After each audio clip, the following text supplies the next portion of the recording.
नमस्कार, आप देख रहे हैं एनबी न्यूज। मैं हूं आपके साथ काजल ठाकुर। राजधानी लाइव में सबसे पहले खबर आपको बताएंगे देश की राजधानी दिल्ली की, क्योंकि कोरोना काल के बीच में फेबी फ्लू दवा के वितरण को लेकर दिल्ली पुलिस ने बीजेपी सांसद गौतम गंभीर से जवाब मांगा है। इस पर सांसद गंभीर ने कहा है कि हमने पुलिस को सभी डिटेल सौंप दी है। मैं हमेशा अपनी सर्वश्रेष्ठ क्षमताओं के साथ दिल्ली और यहां के लोगों की सेवा करता रहूंगा। बीजेपी सांसद ने विपक्षी दलों को नसीहत देते हुए कहा है कि इस प्रक्रिया का राजनीतिकरण नहीं होना चाहिए। दरअसल कोरोना संकट के दौर में कई नेता सोशल मीडिया पर काफी सक्रिय हैं। एक ट्वीट पर लोगों तक मदद पहुंचा रहे हैं और इसी बीच दिल्ली हाईकोर्ट के आदेश के बाद दिल्ली पुलिस उन सभी लोगों से पूछताछ कर रही है जो कोरोना काल में लोगों की मदद कर रहे हैं। और इसी कड़ी में दिल्ली पुलिस ने यूथ कांग्रेस के अध्यक्ष श्रीनिवास बीवी से पूछताछ की, जिस पर कांग्रेस केंद्र सरकार पर आक्रामक हो गई है। इसी मसले पर गौतम गंभीर से भी सवाल जवाब किया गया, जिसके बाद गंभीर ने कहा है कि मैंने पुलिस को सभी डिटेल सौंप दी है। विपक्ष को इस मुद्दे पर राजनीति नहीं करनी चाहिए। गौतम गंभीर ने ट्वीट करके कहा कि विपक्ष को उचित प्रक्रिया का बेवजह राजनीतिकरण नहीं करना चाहिए। दिल्ली पुलिस ने हमसे जवाब मांगा है और हमने सभी डिटेल्स उनको सौंप दी हैं। मैं हमेशा दिल्ली और उसके लोगों की सेवा करता रहूंगा। आपको बता दें कि एक व्यक्ति द्वारा दायर एक रिट याचिका के बाद दिल्ली हाईकोर्ट ने दिल्ली पुलिस को कोविड दवाओं समेत अवैध वितरण में शामिल नेताओं की जांच कराने का निर्देश दिया था, जिसके बाद दिल्ली उन सभी नेताओं से पुलिस जो है वहां की पूछताछ कर रही है और उम्मीद ये करती है कि जितने भी लोग हैं वो सभी पूछताछ में सहयोग करें।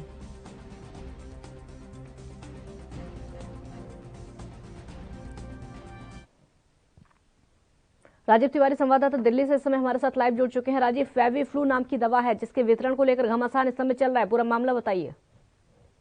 जिस तरीके से लगातार वैक्सीन को लेकर कहीं ना कहीं दिक्कतें और यहाँ पे कालाबाजारी करने की बात कही जा रही थी। लगातार केस बाजार भाजपा के लोग कर रहे हैं, आम आदमी पार्टी के कह रहे थे, कांग्रेस के लोग कर रहे हैं और भाजपा वाले कह रहे थे कि आम आदमी वाली पार्टी का लोग कर रहे हैं। और कहीं ना कहीं कालाबाजारी की जा रही थी, चाहे वो ऑक्सीजन को लेकर हो या वैक्सीन को लेकर हो, वो कहीं ना कहीं हर तरीके से देखने को मिल रही थी। और इसी को लेकर सोशल मीडिया पे काफी एक्टिविटी देखने को मिल रही थी, चाहे वो कांग्रेस की तरफ से हो या फिर कांग्रेस के जो है वो श्रीनिवासन जी उनकी तरफ से हो या फिर भाजपा के जो है गौतम उनकी तरफ से हो या फिर इमरान हुसैन की तरफ से हो। लगातार सोशल मीडिया पे इस तरीके की बातें चल रही थी और लगातार कहीं ना कहीं जागरूक लोगों को राहत देने की कोशिश की। मगर कहीं ना कहीं जिस तरीके से इमरान हुसैन की बात की गई थी और इमरान हुसैन के भी कहीं ना कहीं ये कहा गया था कि उनको भी कहीं ना कहीं ऑक्सीजन देने के लिए कहीं ना कहीं दिल्ली सरकार की मुश्किलें खड़ी हुई थी। मगर जिस तरीके से लगातार कहीं ना कहीं कोशिश की जा रही थी, सरकार जाहिर है कहीं ना कहीं जनता को राहत देने की कोशिश की और इसीलिए कहीं ना कहीं हाईकोर्ट ने गौतम गंभीर से भी जवाब मांगा था और दिल्ली पुलिस को उन्होंने जवाब दे भी दिया है। श्रीनिवासन से जवाब मांगा था, उन्होंने भी कहीं ना कहीं जवाब दिया है। मगर देखना होगा कि इस तरीके की प्रक्रिया से कहीं ना कहीं कालाबाजारी की जा रही थी, उसको कितना कितना रोक लग सकती है। जी, इस दवा का संबंध किस चीज से माना जा रहा है? क्योंकि रेमडेसिविर की कालाबाजारी हम लगातार देख रहे हैं, वहां पर चल रही है, ऑक्सीजन की कालाबाजारी वहां पर चल रही है, वैक्सीन की भी चल रही है। इस दवा का संबंध किस चीज से माना जा रहा है और ये इस तरीके से क्यों? देखिए बिल्कुल जिस तरीके से वैक्सीन की बात करें तो कहीं ना कहीं काफी हद तक कालाबाजारी देखने को मिली थी। साउथ दिल्ली के अंदर जो होटल थे उसके अंदर भी कहीं ना कहीं इस तरीके की काफी बड़ी मात्रा के अंदर रेमडीज मिली थी, यहाँ तक कि ऑक्सीजन कंटेनर मिले थे। लगातार कहीं ना कहीं दिल्ली पुलिस कोशिश कर रही थी कालाबाजारी को रोकने की, मगर जिस तरीके से कालाबाजारी बढ़ती चली जा रही थी वो कहीं ना कहीं जनता के लिए मुश्किल खड़ी करना था, यहाँ तक सरकारों के लिए थी।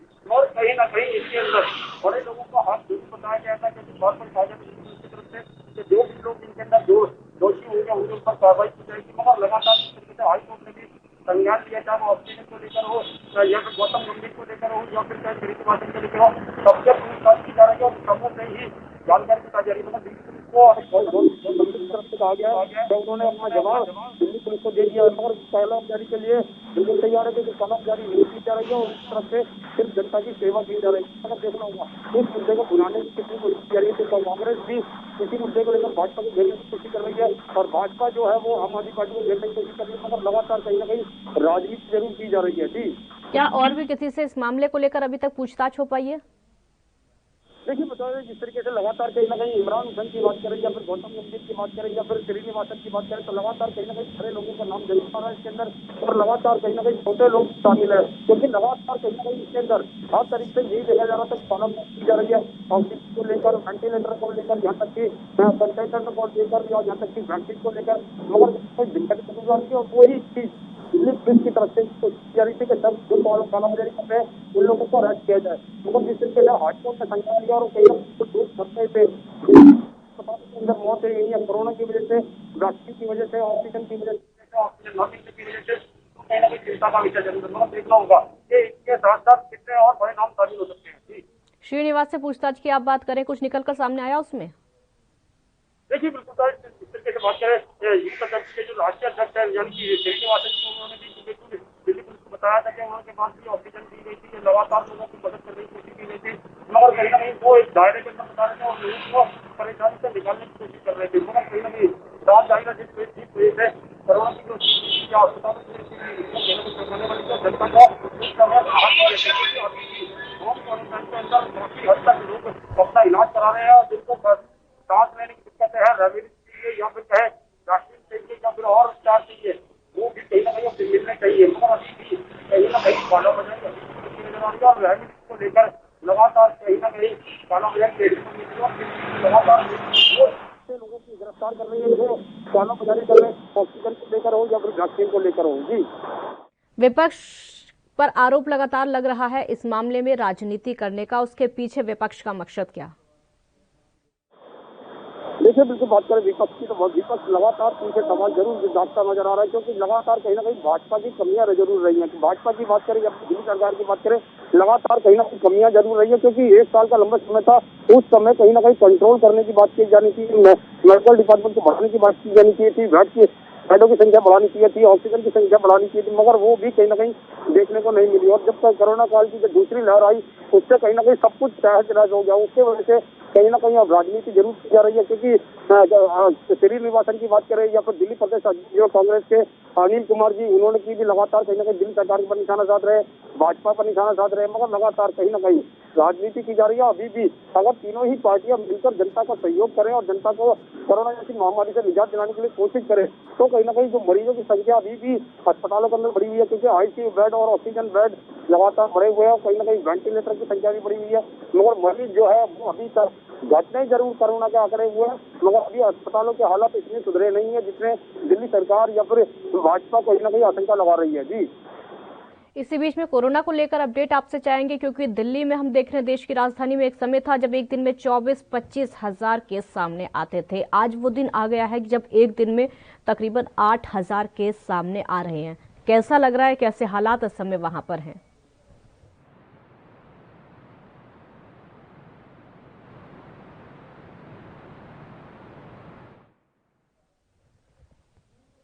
लगता आवाज इस समय नहीं आ पा रही है, लेकिन जो हालात देश की राजधानी में हैं वो हम आपको लगातार बता रहे हैं, क्योंकि यूथ कांग्रेस के अध्यक्ष श्रीनिवास बीवी से भी पूछताछ हुई इस मामले को लेकर, गौतम गंभीर से भी पूछताछ की बात लगातार चल रही है। कोरोना से जंग पूरा देश इस समय लड़ रहा है, लेकिन राजनीति भी लगातार जमकर हो रही है। छोटे से ब्रेक का वक्त यहाँ पर हो गया, जल्द हाजिर होंगे, आप देखते रहिए ANB न्यूज।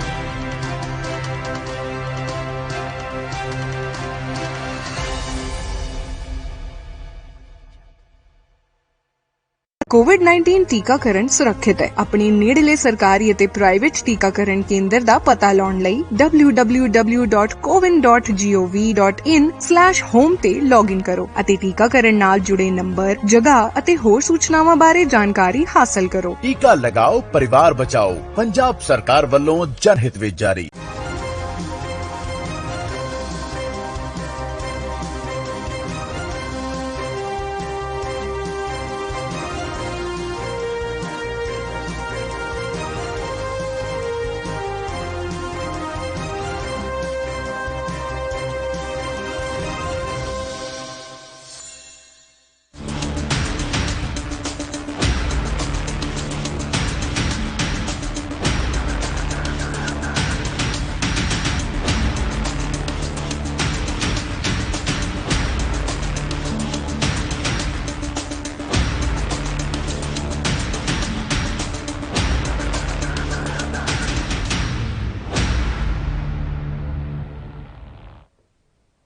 ब्रेक के बाद एक बार फिर स्वागत है आपका राजधानी लाइव में। मुंबई की खबर अब आपको बताते हैं। मुंबई में कोरोना से संक्रमित मरीजों के ठीक होने के बाद मरीजों में ब्लैक फंगस का अटैक बढ़ गया है, जिससे निपटने के लिए बीएमसी ने टास्क फोर्स बनाने का निर्णय लिया है। ये जानकारी बीएमसी के अतिरिक्त आयुक्त सुरेश काकानी ने दी है। ब्लैक फंगस से पीड़ित सभी मरीजों का इलाज टास्क फोर्स की निगरानी में किया जाएगा। 2 दिन पहले आपको बता दें कि मुंबई में ब्लैक फंगस के 101 मामले थे, जो बढ़कर 151 हो गए। वर्तमान में जेजे अस्पताल में 40 मरीज इस समय हैं, नायर अस्पताल में 38, केईएम अस्पताल में 30, सायन अस्पताल में 32 और कपूर अस्पताल में 7 मरीजों का इलाज चल रहा है। काकानी ने बताया कि ब्लैक फंगस का इलाज कैसे हो, इसके लिए विशेषज्ञ चिकित्सकों की एक टीम बनाई गई है, जिसमें ईएनटी विशेषज्ञ, माइक्रोबायोलॉजिस्ट, एथेंसिया के डॉक्टर भी, उन सब का समावेश है। सभी अस्पतालों को इस रोग का प्रसार रोकने के उपायों की योजनाओं की सूचना दी गई है। जेजे अस्पताल ईएनटी विभाग प्रमुख डॉक्टर श्रीनिवास चौहान ने बताया कि फिलहाल जो स्थिति है, ब्लैक फंगस दुर्लभ बीमारी है। इस पर एंटी फंगस दवा एम्फोटेरेसिन बी का उपयोग किया जा रहा है। अभी ब्लैक फंगस पर 3 तरीके से इलाज कर रहे हैं। नाक बंद होने, दुर्गंध आने, नाक से खून का रिसाव होने पर तुरंत ब्लैक फंगस की जांच करनी चाहिए, क्योंकि ये ब्लैक फंगस के सिम्टम्स हैं।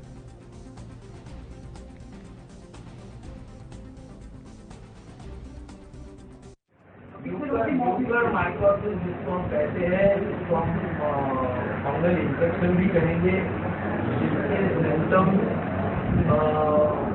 नोज या माउथ के नजदीक ब्लैक स्पॉट दिखते हैं और अन्य भी कुछ सिम्टम्स हैं। लेकिन ये पोस्ट कोविड या तो कोविड का ट्रीटमेंट लेते हुए भी ये दिखाई दे रहा है। खासतौर पर जो डायबिटीज वाले पेशेंट है, जिनका आयरन परसेंटेज भी बहुत ज़्यादा है, ऐसे लोगों में ये बहुत ज़्यादा दिखाई दे रहा है।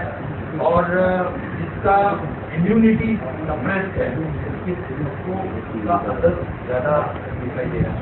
तो इसके लिए एम्फोटेरेसिन जो इंजेक्शन से वो लगते हैं, इसके लिए हम महात्मा ज्योतिराव फुले जन आरोग्य योजना, जो हमारे 1000 हॉस्पिटल से, उसमें जो मल्टी डिसिप्लिनरी अप्रोच वाली जो हॉस्पिटल है, वही हॉस्पिटल में इसके उपचार करेंगे, क्योंकि उसके सर्जिकल इंटरवेंशन काफी लगते हैं।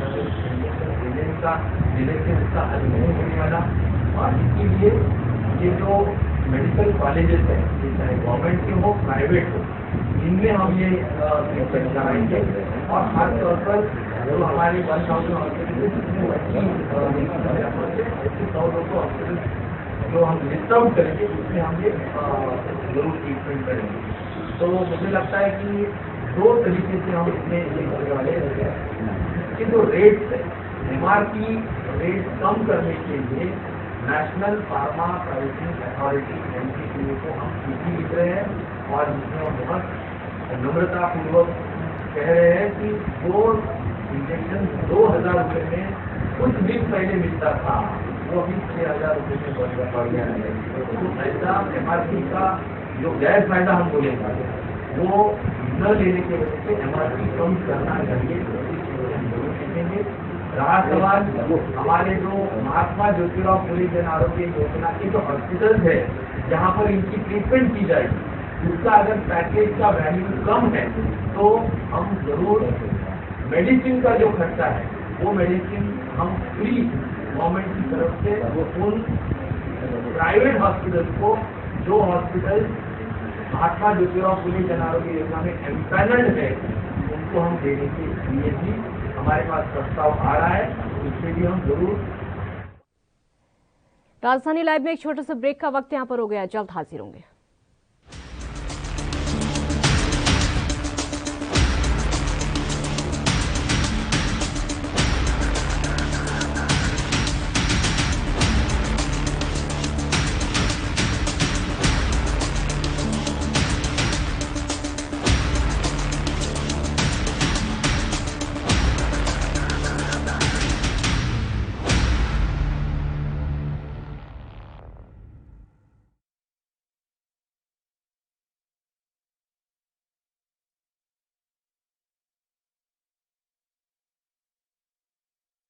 गुरु तेग बहादुर सिंह ਦਿੱਲੀ ਵਿਖੇ ਸਥਿਤ ਹੈ 9ਵੇਂ ਪਾਤਸ਼ਾਹ ਸ਼੍ਰੀ ਗੁਰੂ ਤੇਗ ਬਹਾਦਰ ਸਾਹਿਬ ਜੀ ਦੀ ਅਡੋਲਤਾ ਦਾ ਪ੍ਰਤੀਕ ਗੁਰਦੁਆਰਾ ਸੀਸਗੰਜ ਸਾਹਿਬ। ਸਤਿਗੁਰੂ ਤੇਗ ਬਹਾਦਰ ਪਾਤਸ਼ਾਹ ਮਹਾਰਾਜ ਨੂੰ ਔਰੰਗਜ਼ੇਬ ਦੇ ਹੁਕਮ ਦੇ ਨਾਲ ਜਲਾਦ ਜਲਾਲੂਦੀਨ ਨੇ ਤਲਵਾਰ ਦਾ ਵਾਰ ਕੀਤਾ ਅਤੇ ਸਤਿਗੁਰੂ ਪਾਤਸ਼ਾਹ ਮਹਾਰਾਜ ਸ਼ਹੀਦ ਹੋਏ, ਜਿੱਥੇ ਅੱਜ ਕੱਲ੍ਹ ਗੁਰਦੁਆਰਾ ਸ਼ੀਸ਼ਗੰਜ ਸੁਸ਼ੋਭਿਤ ਹੈ। ਸਤਿਗੁਰੂ ਪਾਤਸ਼ਾਹ ਮਹਾਰਾਜ ਦੀ ਪਵਿੱਤਰ ਯਾਦ ਵਿੱਚ ਇਤਿਹਾਸਕ ਸਥਾਨ ਦਿੱਲੀ ਵਿਖੇ ਹੀ ਸਥਿਤ ਹੈ ਗੁਰੂ ਸਾਹਿਬ ਜੀ ਦੇ ਜੀਵਨ ਦੀ ਗਾਥਾ ਬਿਆਨ ਕਰਦਾ ਗੁਰਦੁਆਰਾ ਰਕਾਬਗੰਜ ਸਾਹਿਬ। ਲੱਖੀ ਸ਼ਾਹ ਵਣਜਾਰੇ ਨੇ ਸਤਿਗੁਰੂ ਪਾਤਸ਼ਾਹ ਮਹਾਰਾਜ ਜੀ ਦੇ ਪਵਿੱਤਰ ਧੜ ਨੂੰ ਆਪਣੇ ਘਰ ਜੋ ਅੱਜ ਕੱਲ੍ਹ ਗੁਰਦੁਆਰਾ ਰਕਾਬਗੰਜ ਸਾਹਿਬ ਸੁਸ਼ੋਭਿਤ ਹੈ, ਨਵੇਂ ਪਾਤਸ਼ਾਹ ਮਹਾਰਾਜ ਜੀ ਦਾ ਧੜ ਦਾ ਬੜੇ ਹੀ ਸਨਮਾਨ ਸਤਿਕਾਰ ਦੇ ਨਾਲ ਸੰਸਕਾਰ ਕਰ ਦਿੱਤਾ।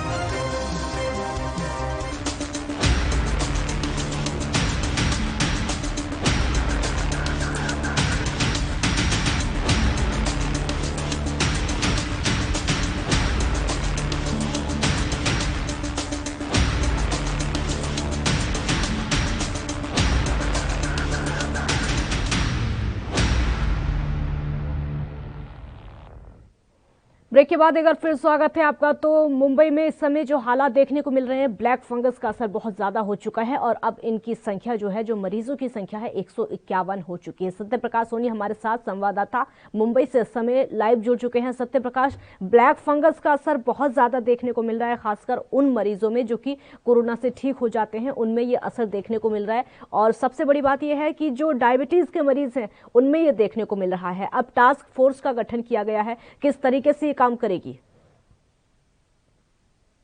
ठीक है काजल, देखिए सबसे पहले दर्शकों को ये बता दें कि ब्लैक फंगस म्यूकोमाइकोसिस बीमारी सिर्फ उनको हो रही है जो कहीं कहीं कोरोना संक्रमण से ठीक होकर, यानी कि उबर कर आए हैं, उनको ज्यादा संख्या में हो रही है। यह पूरे देश में हो रही है। मुंबई महाराष्ट्र में भी लगातार इसके आंकड़े 2000 के पार हो चुके हैं। ऐसे में मुंबई में जिस तरह से 24 घंटे के आंकड़े में यह जानकारी मिली कि पिछले 2 दिन पहले ये मामले 110 के आसपास थे, लेकिन अब यह मामले 150 के आसपास हो गए। तो जाहिर तौर पर ब्लैक फंगस जो है कहीं न कहीं जानलेवा भी साबित हो रहा है। इसमें आंखों की रोशनी के अलावा नाक में दुर्गंध आना और नाक में खून आने के लक्षण के तौर पे जो है डॉक्टर लगातार इसकी जांच कर रहे हैं, जिसका आदेश मुंबई के महानगर पालिका के अतिरिक्त आयुक्त सुरेश ककानी ने दिया है। जिस तौर पर कहा जा रहा है कि अब इनका इलाज मुंबई में टास्क फोर्स के जरिए उनकी निगरानी में किया जाए, क्योंकि मामला काफी पेचीदा होता जा रहा है और लगातार ये भी देखा जा रहा है कि जो आंकड़े हैं फंगस के वो लगातार बढ़ते जा रहे हैं। लिहाजा अब जो है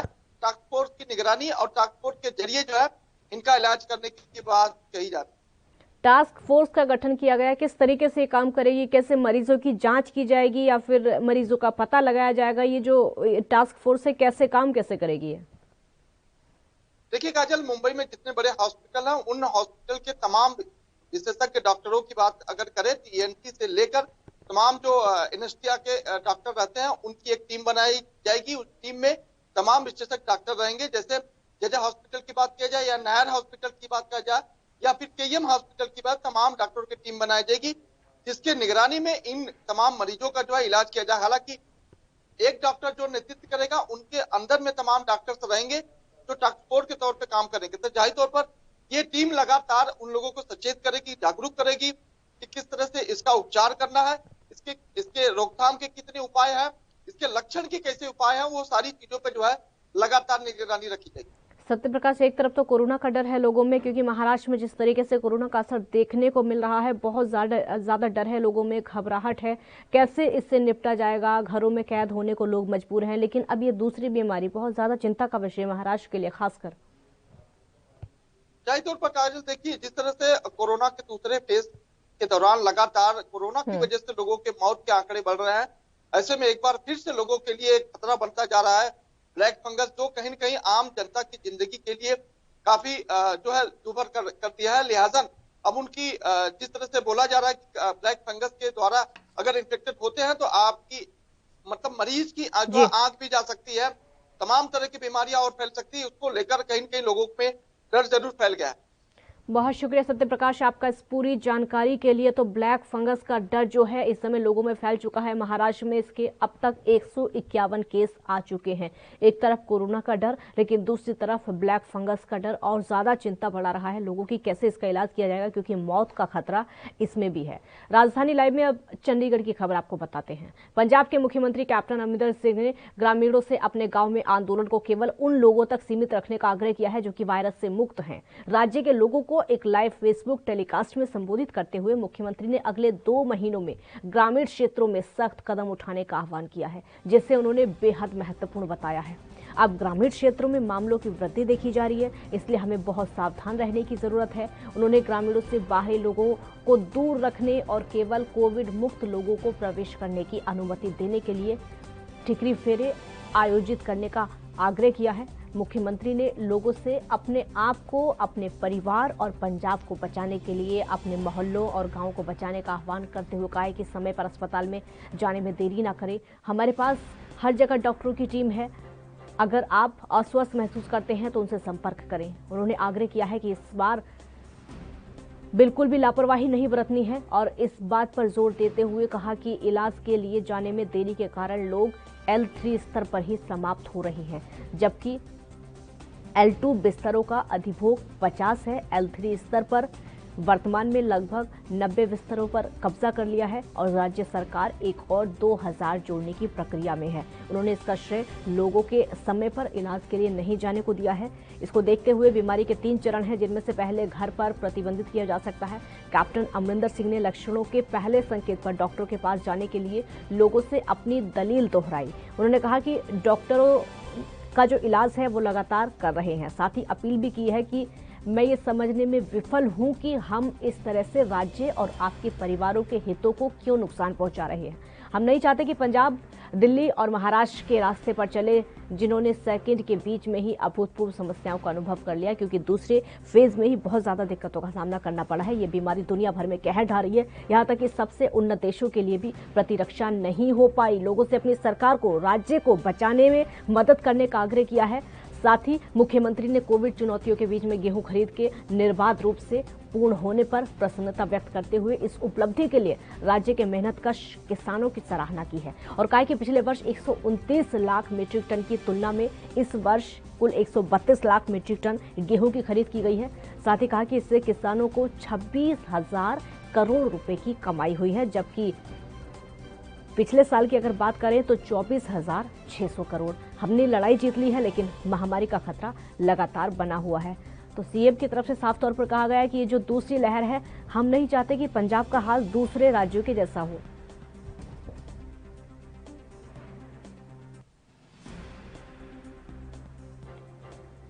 अब गांव में भी कोविड स्पाइक दिखने लगी है, क्योंकि गांव में अगर कोरोना का खतरा और ज्यादा दिख रहा है तो सबसे बड़ा चिंता का विषय यही है, क्योंकि गांव में ज़्यादातर देखने को मिलता है कि जागरूकता की कमी वहां पर होती है। लोग जागरूक नहीं होते हैं, उनको समझाने में दिक्कतों का सामना करना पड़ता है।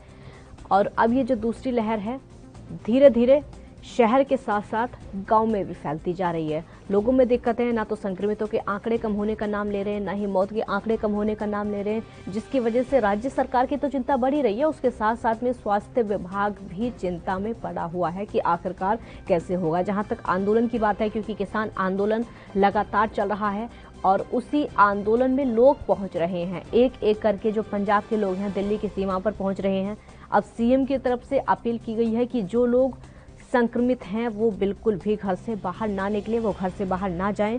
जो स्वस्थ हैं वही लोग आंदोलन करें। तो मुख्यमंत्री कैप्टन अमरिंदर सिंह ने ग्रामीणों से अपने गांव में आंदोलन को केवल उन लोगों तक सीमित रखने का आग्रह किया है जो कि वायरस से पूरी तरीके से मुक्त हैं। राज्य के लोगों को फेसबुक लाइव करके एक टेलीकास्ट करके संबोधित किया था सीएम ने, और उसमें आह्वान किया था कि आप सभी पूरे प्रदेश का साथ दें, जिससे उन्होंने बेहद महत्वपूर्ण कदम भी बताया है। अब ग्रामीण क्षेत्रों में मामले लगातार बढ़ते चले जा रहे हैं, इसलिए सावधानी बहुत ज्यादा बरतने की जरूरत है। ग्रामीणों से बाहरी लोगों को दूर रखने और केवल कोविड मुक्त लोगों को प्रवेश करने की अनुमति देने के लिए ठिकरी फेरे आयोजित करने का भी आयोजन किया है। उन्होंने साफ कहा है कि अपने आप को, अपने परिवार को और पंजाब को बचाने के लिए अपने मोहल्ले, अपने गांव को बचाने में पूरा सहयोग करें। अगर आप अस्वस्थ महसूस करते हैं तो तुरंत डॉक्टर से संपर्क करें, क्योंकि जगह जगह डॉक्टरों की टीम बनाई हुई है। सबसे बड़ी बात यह है, जो 3 स्टेज हैं, बहुत ज्यादा दिक्कतों का सामना इसमें करना पड़ सकता है।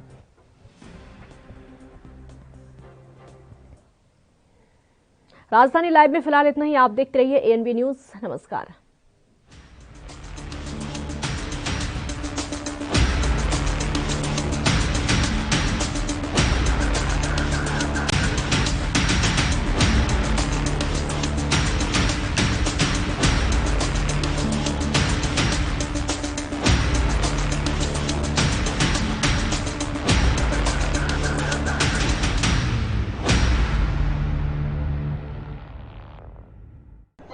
यात्रीगण कृपया ध्यान दें, ANB express news on wheels Tata sky, Airtel, Facebook page, Instagram, Jio TV, Google play, YouTube और ऐप स्टोर पर रात 9 बजे ANB न्यूज पर आ रही है। धन्यवाद।